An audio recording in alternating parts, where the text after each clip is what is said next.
My name is Rory Houlihan. I ran for U.S. Senate last spring, 2016, to stop the ticking time bomb so I could put our economy on track for a bright new day instead of all things ending. Well, I lost the election, not running, but the ticking time bombs are still here, if not more so.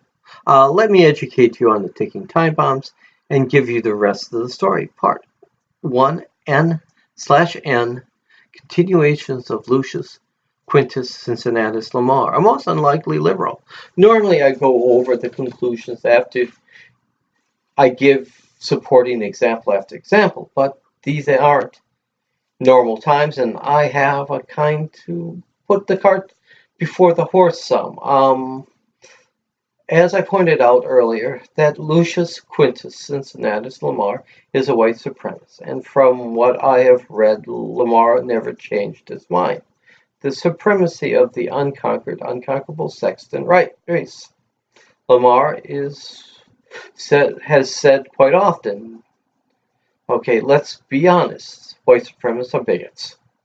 I really went out on a limb to edify Lamar. One runs a risk of looking like a bigot by edifying a bigot. But Lamar, after the Civil War, actually to a point stood against hatred, bigotry, and discrimination. A bigot against hatred, against bigotry and discrimination is a most unlikely liberal, and yet Lamar was. Sometimes you have to use fire to fight fire. Lamar was the fire that fought the fire of hatred, bigotry, and discrimination after the Civil War. But there has to be a reason, and the reason is simple. Lamar truly believes in the supremacy of the white race, that the white race will naturally become the dominant race, if not hindered again.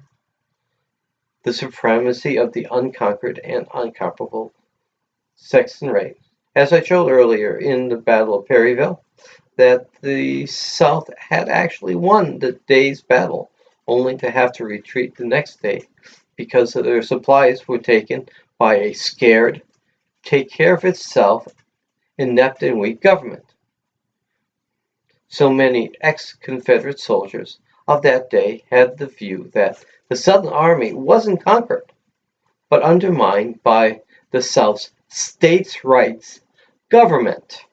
Thus why the Lamar view, the supremacy of the unconquered and unconquerable Saxon race.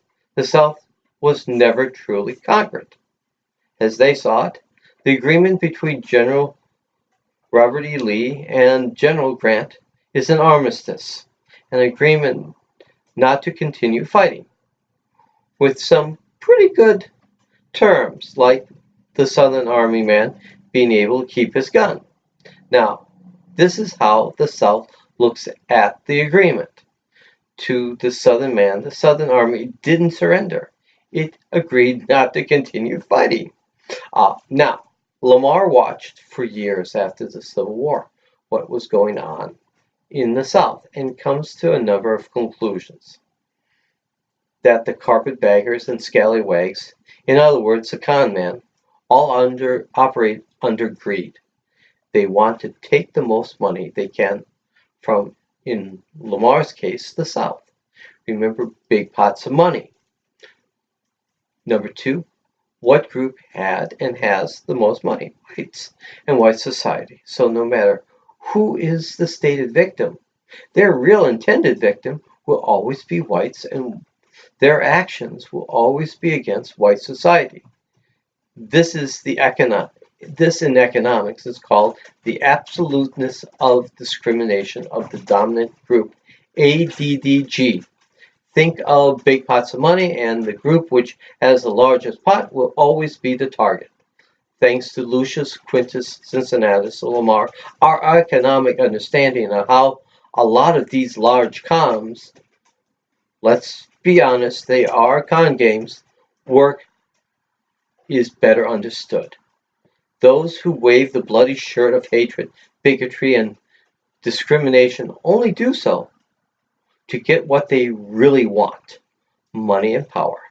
The selfishness and self-centeredness and self-serving of those who push the discrimination buttons is certain. I guess That is what is meant by the virtue of selfishness, as Ayn Rand, Russian Ayn Rand, envisions. The aim of all hatred, bigotry, and discrimination is to take money from folks and enslave folks, including white folks and white society. So the con men can line their pockets and stay in power. Remember, under ADDG, ultimately all discrimination is anti-white because whites will become the target because of their top income position. Those who want to enslave folks will always do so by suppressing whites and white society, because in doing so they suppress all other races. Remember way back in the beginning of my post, part 2, how right to work laws really work? I've got a link to that. Part 3, the corporate greed walls. I got a link to that in my Facebook. Part 4, the war on the unions and other co-ops. I've got a link to that. Back then I showed how right to work laws actually go after older, mostly, let's be honest, white management and white senior workers to create a cap and slide to take the income from top and middle management to suppress the rest of the workforce incomes. Lucius Quintus Cincinnatus Lamar was the first to see this workings and fight against hatred, overt bigotry, and overt discrimination, because he sees these are the results. Now, back to 3, the boomerang effect of actions. In the Bible, we have those that sow the wind, reap the whirlwind. In science, we have for every action there is an equal and opposite reaction. In social sciences, we have, but with humans, the reaction is often several times greater. Important point to remember, there is a negative multiplier effect to discrimination in those who discriminate, just like there is for charity. Basically, the evil the dominant group does comes back to them many times fold, and the good the dominant group does comes back to them many times fold. Why there is the term white privilege. Think of groups as like balloons. The dominant group has the biggest balloon and gets the biggest push from any wind that is blowing, positive or negative. The 4th principle, Lamarian principle, and last, the cream will always rise to the top. Lamar is a true believer in the superiority of the white race. The white race is not, if not impeded by the cons of those who create hatred, bigotry, and discrimination to steal from the white race, will rise naturally to the top. His actions stem from his conclusion and is based on what he sees as facts of life. As Christians, we believe that those who are good and virtuous shall win out in the long run, but without the race basis. This is the end of part 1N/N, continuation of Lucius Quintus Cincinnatus Lamar, a most unlikely liberal. If you like what you hear, would you do me a favor and subscribe to my Rory for Us YouTube channel? You have a good and blessed day, folks.